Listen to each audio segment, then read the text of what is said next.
In this video, we're going to look at the most commonly used tenses used in English. These are the present simple, the past simple, the present continuous, the past continuous, the present perfect, and some different forms of the future simple. We'll show you how to use these tenses and how to use the verb to signify the proper tense. I'm Colin Monroe, and this is the English Language Club. The most basic tense in English is the present simple. It's used to state general facts or to refer to action that happens regularly. I could say, I walk to work every day. And I use the present simple because it's generally true. When you ask, do you take sugar in your coffee? You use the present simple tense because you're asking someone if they usually or frequently take sugar. Forming the present simple is easy. You use the base form of the verb. Here are some more examples. This is Alexis. She's my niece. Henry visits the library often. My club meets on Thursdays. They study English together. The only change that happens to a verb in the present simple tense is when it's used in the third person singular. In that case, you add an S sound to the verb. So we say, I live and you live, but he, she, or it lives. If the verb already ends with an S sound, like the verb to fuss, you add an ES. So I fuss a lot, but he fusses even more. The example, do you take sugar in your coffee, is a question. So it has an auxiliary verb, do. The example, you guys don't play tennis, is a negative statement. So it also has an auxiliary verb. It's do again, but this time it's contracted with the word not. So, don't is the same as do not. For more on questions and negatives, check out our video on basic verb structures.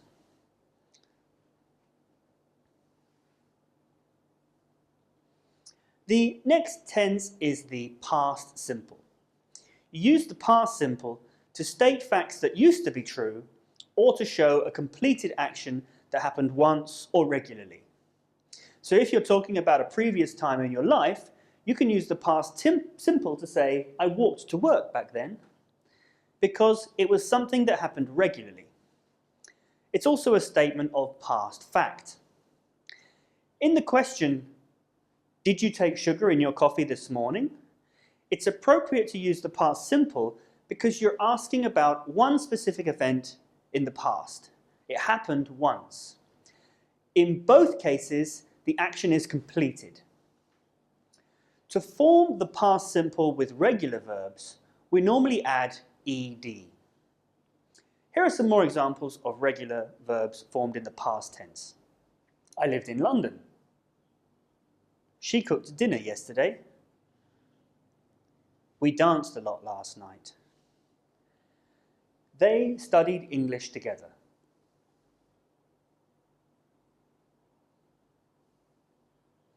As you may see, there are some small variations to the spelling, but this video is an overview of the tenses, so we're not going to get into all the details.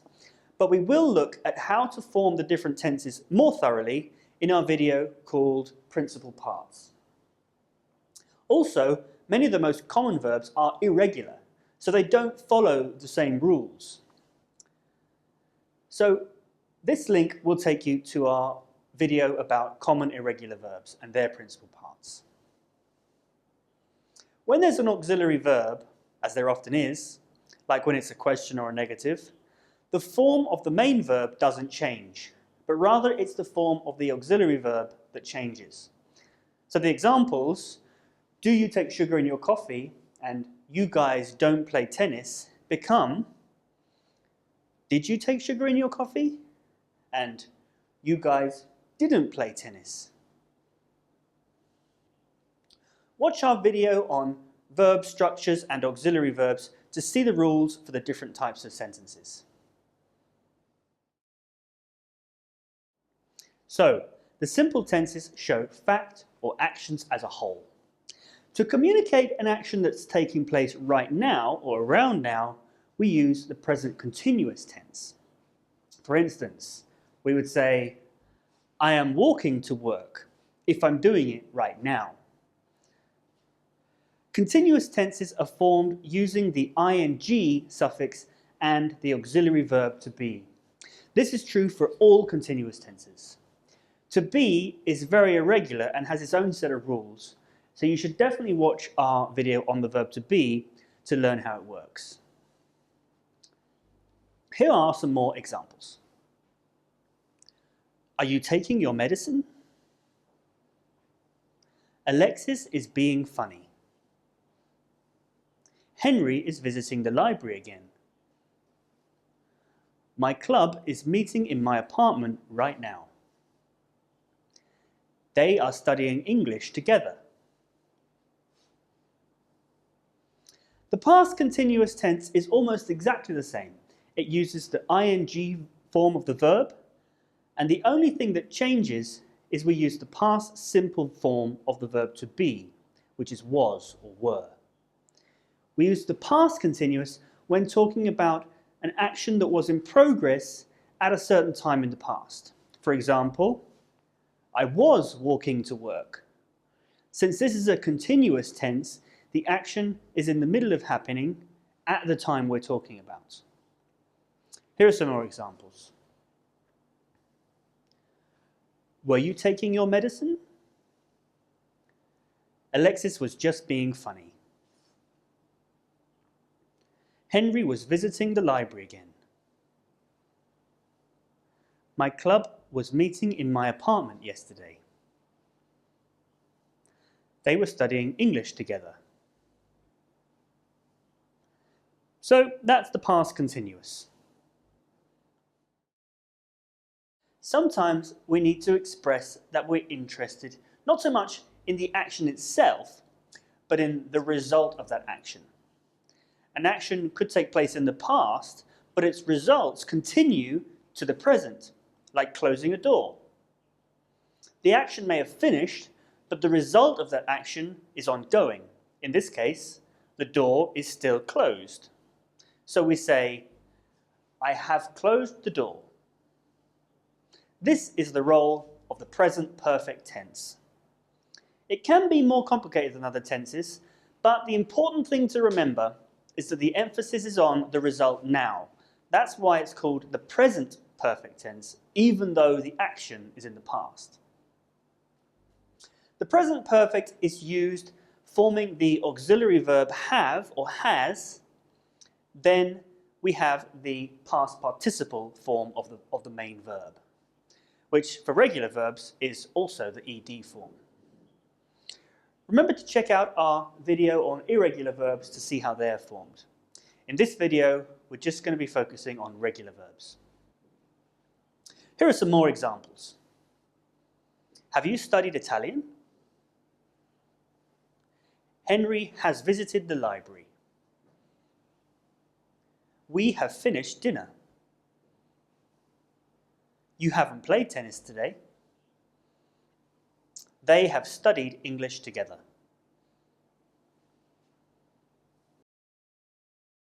So far, we've only looked at examples in the past and present tenses.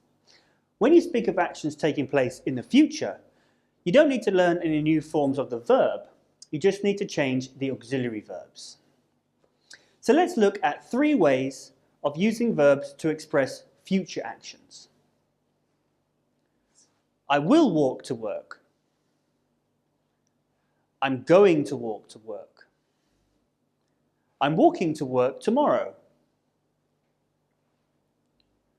The first 2 together make the future simple tense.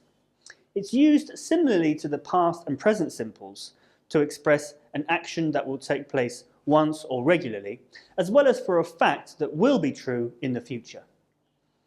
The easiest way to form the future simple is to use the word will as the auxiliary verb, and to use the base form of the main verb. This is called the will structure. The next way of forming the future simple is by using to be as an auxiliary verb and then going to, and then the base form of the main verb. This is called the going to structure. These two structures are very similar. Here are some more examples. Will you take sugar in your coffee? Henry will visit that video store again. We're going to live in London. You guys aren't going to play tennis. Finally, you can express a future action using the present continuous with a time reference. This isn't technically a different tense, but rather an additional use of the present continuous tense. For example, Alexis is meeting me later. They are studying English tonight.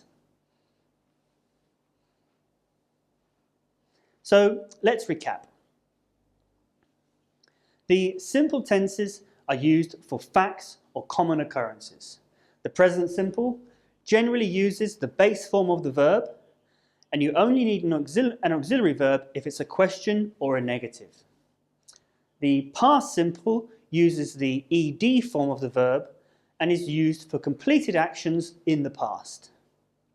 The present and past continuous tenses are used for events which are happening either right now or during a specific time in the past. The emphasis is on that event being in progress. Both are used forming the verb to be and the ing form of the verb. The present perfect tense is used for events which happened in the past but whose results are felt in the present. It's formed using the auxiliary verb have or has and then the past participle form of the main verb. The future simple, the will form or the going to form or the present continuous, can be used to express decisions, arrangements, or predictions about the future. These are the most basic tenses used in the majority of English writing and conversation. There are a few more tenses which are covered in our Advanced Tenses Overview video. You can view that video by clicking here, or you can view a video on each of the individual tenses in more detail by clicking on these links.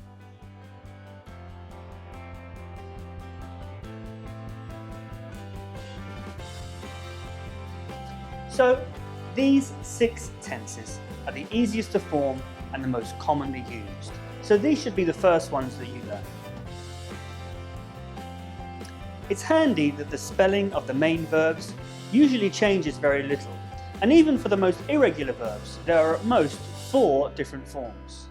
So learning these 3 or 4 different forms for each verb is much easier than learning the many conjugations that you'd have to learn for some other languages. The key to English tenses lies instead with auxiliary verbs. Well, there you have it. These 6 tenses are important to remember and practice. Using the appropriate tense for the situation will make your English sound much more natural.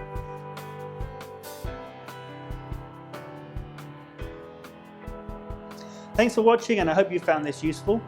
Remember, you can book a class via Skype with me or one of our other teachers by visiting our website. You can also find us on Twitter and Facebook.